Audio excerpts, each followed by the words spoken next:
Well, of all the hires that Dan Lanning has made this offseason for Oregon staff, I think one stands out with the greatest recruiting potential. Here we go. You are Locked On Ducks, your daily podcast on the Oregon Ducks, part of the Locked On Podcast Network, your team every day.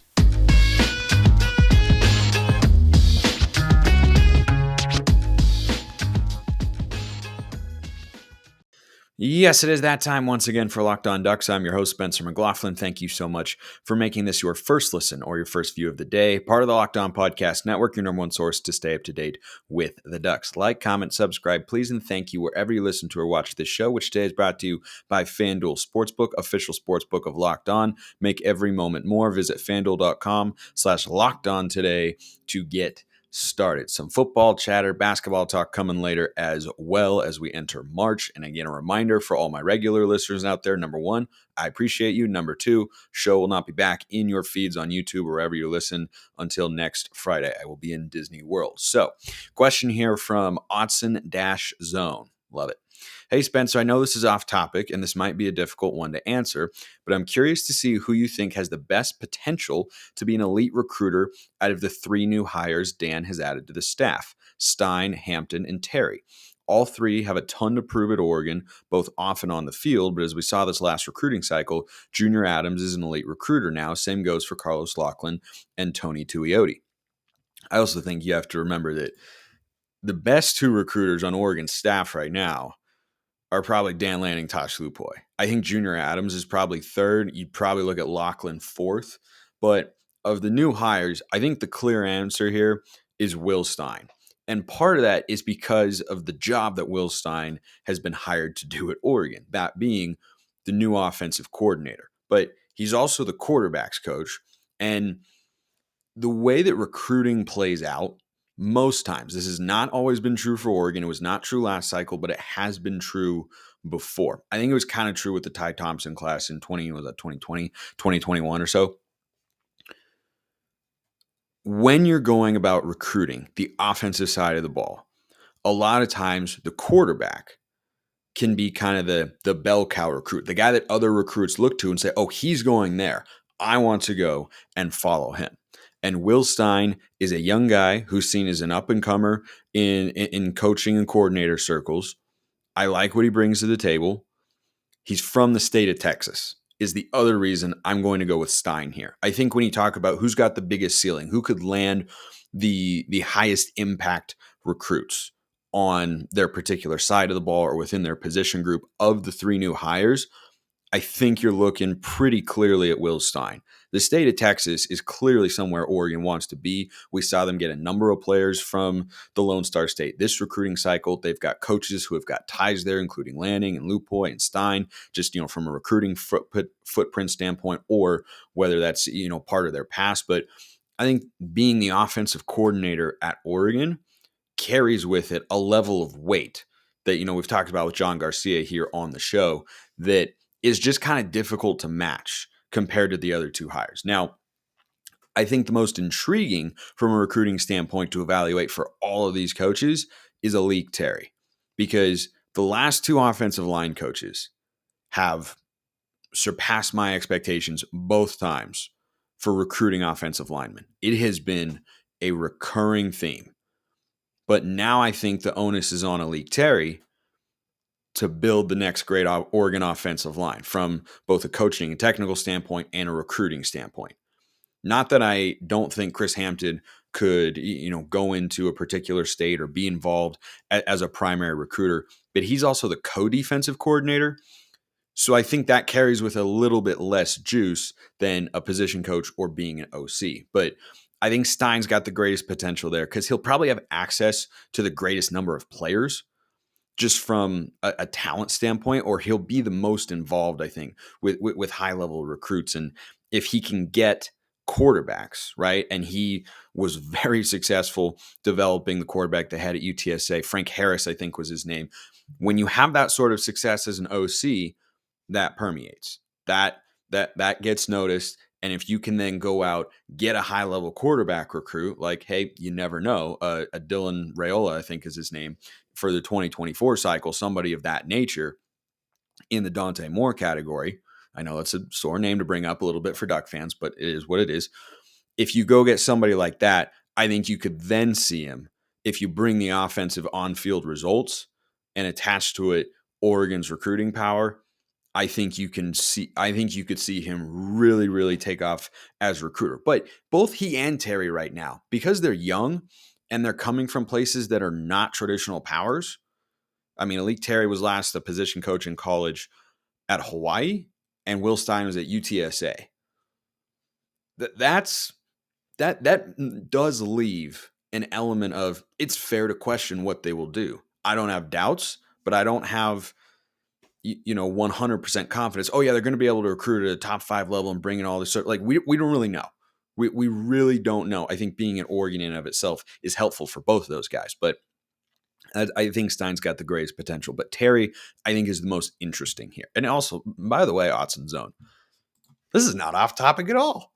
I don't think that now that question may have been submitted during like a realignment episode discussion or something of that nature. Day 78 without a media deal or whatever it is at this point. Like, oh my gosh, can this stuff just wrap it up already? But I think Alik Terry is interesting because schools can get a reputation for being able to recruit a specific position. And I've seen that spread across college football pretty consistently. Alabama's been bringing in a lot of high-level quarterbacks. They didn't used to, but now they can because it's Alabama. And Lincoln Riley, quarterbacks, wide receivers, high-level players consistently. Ohio State, wide receivers all the time. Stanford, Iowa, tight ends. Like Oregon has been bringing in a lot of high-level offensive linemen, has put offensive linemen, most notably Penei Sewell, in the NFL, and they'll put a couple more from this year's class as well. Curious to see where those guys end up. But Alik Terry, like if he recruits at a level that we say is it's just okay, that'd be on him because we've seen what the potential is. We've seen the Penei Sewells come through, the Josh Connerleys come through, right? Even going all the way back to Kingsley Suamatiya. Like there have been a lot of big names and they've been wildly successful. And that happened with Alex Mirabal and that happened with Adrian Clem. And I just wonder what sort of reputation Oregon has on the offensive line front in the minds of recruits for those sorts of guys all across the country. And I think it's just a question to ask. It's not a doubt. It's not, this is a formality to even ask this question at this point. I think it's just, I wonder. I wonder what that will be like. So great question, though. That is most definitely not off topic. There's a receiver in the portal that Oregon is reportedly going to have on campus for a visit. I don't know if he's the best fit, but you're the best fit for FanDuel because we're past the midway point in the NBA season, and it's the perfect time to download FanDuel, America's #1 sports book, with March Madness right around the corner. New customers get a no-sweat first bet up to $1,000. That's bonus bets back if your first bet doesn't win. Just download the FanDuel Sportsbook app. It's safe, secure, super easy to use, and don't miss the chance to get your no-sweat first bet at FanDuel.com/lockedon. That's FanDuel.com/lockedon to learn more. Make every moment more with FanDuel, an official sports betting partner of the NBA. So I saw something the other day that Oregon is sometime this month maybe going to have USC transfer wide receiver Gary Bryant for a visit. And he's looking at some other places. First of all, Gary Bryant's a good player. And he's transferring away from USC because they just have, an embarrassment of riches on the wide receiver front. They've got Brendan Rice. They had Jordan Addison this year, Mario Williams. I mean, you just like keep going down the list. They've got a bunch of really, really good players. So he wants to go somewhere where he's going to be able to find more playing time. If he came to Oregon, I just don't know that that's a perfect fit for him. Would I take him for the Ducks offense as a depth piece? Yes, I would. But I do not expect this to come to fruition for the Ducks. It would be a welcome addition, sure. I'm never against adding talented players at any position group at any point in time. I'd rather have more than less. But as you look at Oregon's receiving core right now, where is he going to fit in? Trayshawn Holden's there. That's your starting Z receiver. Franklin's your starting X. You're going to have Chris Hudson and Tez Johnson in the slot. Jerion Dickey is going to be in there somewhere. I think Kyler Casper, is probably your number 2 X receiver at the moment. That's maybe where Bryant would fit in, but he is not going to come to Oregon and be a starting receiver right away. He could be a rotational receiver, sure, but I just feel like it's not a great fit there because of what he's probably looking for, which is a greater role in the offense and increased playing time. And the interesting thing about this too, if they do add him, I think it would say something about what Will Stein's going to bring to the table offensively. Oregon went 5 wide a lot in 2022, and I expect them to do that again. It was really successful, and they had a lot of great plays and looks and concepts from that 5 wide formation. But if you actually watch, there were very rarely, if ever, 5 or even 4 wide receivers on the field. They would go empty with Bo Nix, but you'd have a running back, at least 1 tight end, and oftentimes 2. Like, Oregon, from a wide receiver standpoint, does have more room to get them involved, even though it was a big step up from 2021. We all saw that. But let me ask you this question. And obviously, you're not going to answer right away, but you can think about it in your head. How many wide receivers, not players, how many wide receivers caught 20 or more passes in 2022 for the Ducks? 3. 3 of them did. Troy Franklin was first. Chris Hudson was second. Chase Cota was third. And then as you go down the receiving statistics for Oregon, it's tight ends and running backs. And then Dante Thornton is kind of tossed in there. I think he had like 16 catches or so. And so when you consider that Oregon's top 2 leading receivers are returning this year, and they've already added 2 wide receivers in the portal, the only way I could see Gary Bryant really fitting at Oregon, and in terms of seeing an increased role compared to what he had at USC, maybe he's not looking for that. I don't know. I haven't spoken to the guy. But if we assume that that is correct, which is usually why players are transferring away from a program that can contend for a conference championship a la USC, unless Oregon is going to put more formations on the field that include 3 or 4 wide receivers, because last year it was a lot of 2 receiver sets and 2 tight end sets. But given what's happening to the tight end room, losing Montevau and McCormick, and you've got 2 returning tight ends who played last year, and Kenyon Sadiq coming in. Maybe they have to, because of personnel, go with a more wide receiver heavy look. Maybe, but unless the personnel mindset is going to shift, which it could, new offensive coordinator, maybe it does, but that's a conversation for Stein and Lanning to have. I just don't know if Gary Bryant would be a fit. I totally would be game to add him because he's a good player and he's a proven player. But if you see the sort of stuff, or Oregon gets him for a visit, I don't expect Oregon to be his number 1 option there. So another fun football question here. And this one is kind of an all-time look, as you will hear in just a moment. This is from Dr. Thick Richard, THIK. I continue to be amazed at the names you guys will come up with. And if you ever want a question in the mailbag, YouTube comments, Twitter DMs, by all means, stack them up, and I'll always get to them here on the show. There has never been a time in my history hosting the show where someone's asked a question and it hasn't been answered or addressed here on the show. This is a fun one, and I might not have the answer that you think. Spencer, great show, and thank you for always creating excellent content. You're so welcome. Thank you for supporting. You always bring great insight on X's and O's. However, let's take a different path.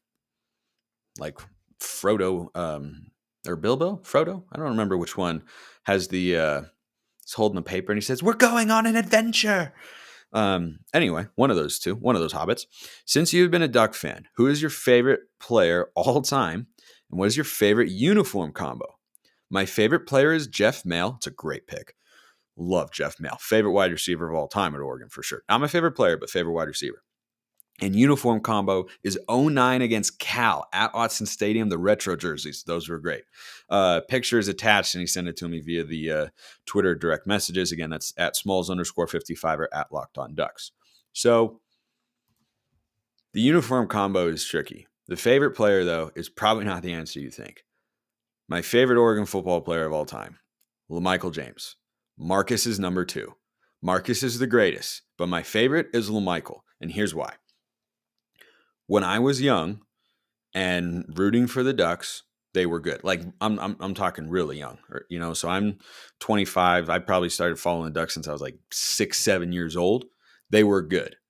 But then when they became great and they rose to national prominence the way they never had before, consistently with Chip Kelly, who was at the heart of what they were doing every single year?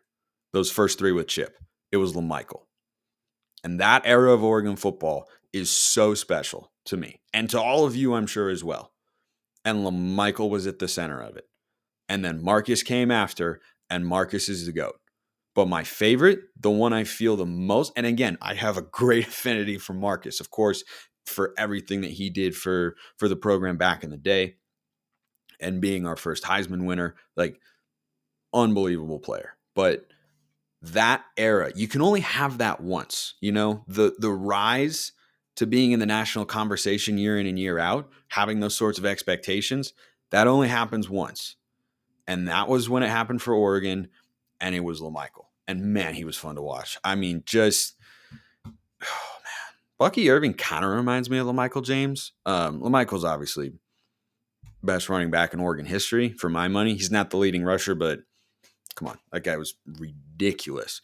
But the shiftiness and the lateral movement, I think you see some traits there, and that's why Bucky Irving was so great this year for the Ducks, and I look forward to having him back this year for Oregon as well. But yeah, I think a lot of you might go Marcus, but I would go with LaMichael because that was just such a unique, special time, and LaMichael was right at the center of all of it. There were 2 different quarterbacks. There was Masoli and then Darren Thomas for a couple of years, but LaMichael was always there, and he was the guy who got the most attention, right? Like people knew LaMichael James. He was a Heisman contender. He's a big time player. He's exciting to watch. I'd go with LaMichael there. Favorite uniform combo of all time? It's one of 2. One came both in 2010 and 2012. One came in 2015. The first 2 were part of a win. The second one was part of a loss. I am a huge, I couldn't decide between these 2. The Stormtrooper outfits, all white, Storm LA, love them. And there are a lot of great answers to this. I am looking forward very much to seeing your guys' comments about your favorite uniform combos of all time. I'm 100% on either the Stormtrooper look or this is an underrated one, probably because we ended up losing the game, only because Vernon Adams had a broken finger. But at Michigan State, 2015, it was gray pants, white jerseys, white helmets. They had kind of this shiny chrome or shiny, like kind of glittery element to them that looked awesome on TV. And then they had that Fighting Ducks logo on the side of the helmets that were really clear and easy to see. And they looked awesome. There were a lot of great choices. I went through, and by the way, how the games played out 100% played a factor because I loved the Once a Duck uniforms, but at the same time, that was not the most memorable time for Oregon football. So it's hard to have that personal attachment to the fit. But 2010, Darren Thomas going down, Storm LA. 2012, same thing at USC, all white. Kenyon running wild. LaMichael ran wild in 2010 too. Like that, I love the way those look on TV. I'm a huge, huge fan of it. Favorite uniform of all time. There are a lot of great ones. That's my number 1. So, but drop in the comments or hit me up in the DMs. I'm curious what you guys think. I love the Cal pick, by the way. And right under those combos for me, by the way, was it 2014 against Washington throwback uniforms with Marcus. Those were slick. I don't know why we don't do throwbacks anymore. I really don't. Like it's just kind of stopped being a thing. That should be once a year. Oregon football should, for a home game, be doing a throwback jersey of some kind because we've got some excellent ones from years past. But I like a lot of the new ones too. Some of them look pretty darn slick.